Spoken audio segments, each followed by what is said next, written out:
Good morning, students. Today I am going to explain lesson 5, the ailing planet, the green movement's role. तो आप लोगों की book hornbill का 5 lesson explain कर रहे हैं, जिसका नाम है the ailing planet, the green movement's role. तो बीमार ग्रह हरित आंदोलन की भूमिका। तो ये जो है वो हमारे अर्थ के बारे में, जिसमें इतना ज़्यादा पॉल्यूशन हो रहा है, इसलिए इसको the ailing planet the green moments role इस टॉपिक का नाम है। तो देखिए, पहले हम लोग इसको पढ़ेंगे। The following articles was written by Nani Palkhivala and published in the Indian Express on 24th November 1994. The issues that he raised regarding the declining health of the earth continue to have relevance. तो यह लेख प्रसिद्ध वकील ननी पालकीवाला ने लिखा था और इसे इंडियन एक्सप्रेस के 24 नवंबर 1994 के अंक में प्रकाशित किया गया था।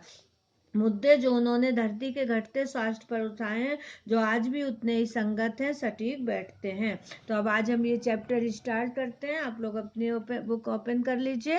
तो यहाँ से शुरू करते हैं। One can not recall any movement in world history which has gripped the imagination of the entire human race so completely and so rapidly as the green movement which started nearly 25 years ago. कोई व्यक्ति संसार के इतिहास में स्मरण नहीं कर सकता जिसने संपूर्ण मानव जाति की कल्पना को जकड़ रखा हो और इतनी तीव्रता से जितना हरित आंदोलन जो 25 वर्ष पूर्व आरंभ हुआ था। In 1972, the world's first nationwide Green Party was founded in New Zealand. Since then, the movement has not looked back. 1972 में विश्व की पहली राष्ट्रव्यापी हरित पार्टी का गठन न्यूजीलैंड में हुआ। तब से इस आंदोलन ने पीछे मुड़कर नहीं देखा। We have shifted one hopes irrevocably from the mechanistic view to a holistic and ecological view of the world. It is a shift in human perceptions as revolutionary as that introduced by Copernicus, who taught mankind in the 16th century that the earth and the other planets revolved around the sun. हमने अपनी आशाओं को अटल रूप से मशीनी दृष्टिकोण से एक समग्र और पर्यावरणीय दृष्टिकोण में बदल लिया है। यह मानवीय अनुभूतियों से हटकर वैसी क्रांतिकारी है जो कि कॉपरनिकस के द्वारा प्रस्तुत की गई थी, जिसने मानव को 16वीं सदी में सिखाया कि धरती अन्य ग्रहों की तरह सूर्य के चारों ओर चक्कर लगाती है। For the first time in human history there is a growing world wide consciousness that the Earth itself is a living organism, an enormous being of which we are parts. मानव जाति के इतिहास में पहली बार एक विश्वव्यापी चेतना जागृत हो रही है कि धरती स्वयं एक जीवित प्राणी है, एक विशाल प्राणी जिसके हम हिस्से हैं। It has its own metabolic needs and vital processes which need to be respected and preserved. इसकी अपनी चयापचय आवश्यकताएं और महत्वपूर्ण प्रक्रियाएं हैं जिसका सम्मान किया जाना व संरक्षण करना जरूरी है।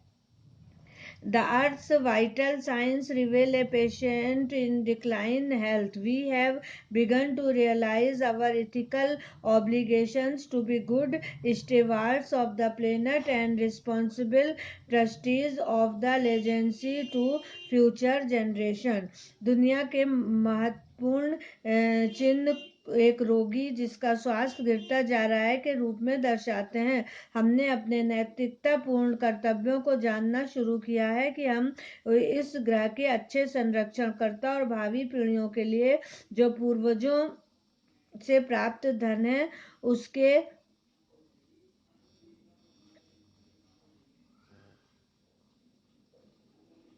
कर्तव्यनिष्ठ ट्रस्टी बने, अर्थात भावी पीढ़ियों की आवश्यकताओं के लिए जरूरी प्राकृतिक संसाधनों से उनको वंचित ना कर दें।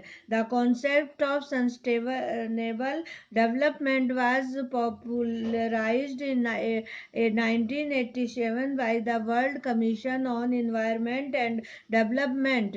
In this report, it defined the idea as development that meets the needs of the present without compromising the ability of future generations to meet their needs, without, i.e., without stripping the natural world of resources future generation would need. सतत विकास की अवधारणा को 1987 में पर्यावरण व विकास पर world commission ने लोकप्रिय बनाया था। अपनी रिपोर्ट में उसे इस तरह परिभाषित किया था: विकास जो कि आगे आने वाली पीढ़ियों की आवश्यकताओं से बिना समझौता किए हमारी वर्तमान आवश्यकताओं की पूर्ति करेगा, अर्थात भावी पीढ़ियों के प्राकृतिक संसाधनों से वंचित किए बिना होगा।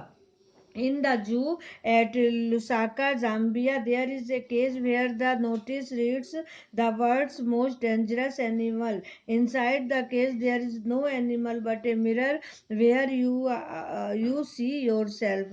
Thanks to the efforts of a number of agencies in different countries, a new awareness has now dawned upon the most dangerous animal in the world.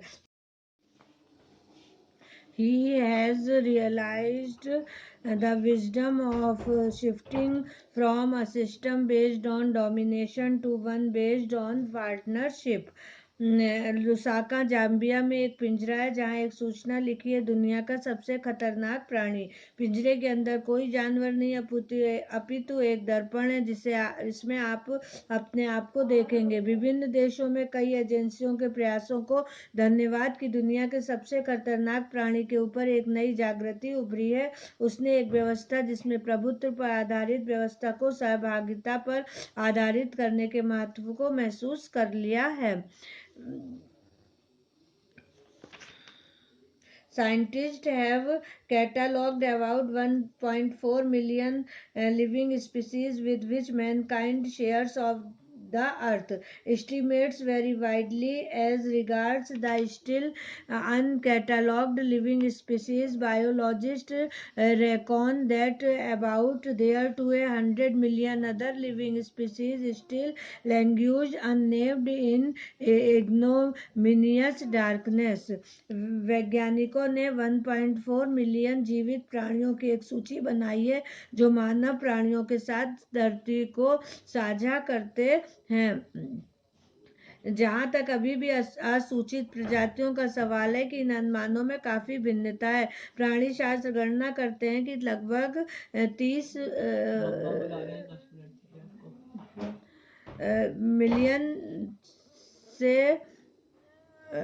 1 crore तक अन्य जीवित प्राणियों को अभी भी हमदर्दी का इंतजार है जिनका नामकरण नहीं हुआ है और वे शर्मनाक अंधेरे में हैं।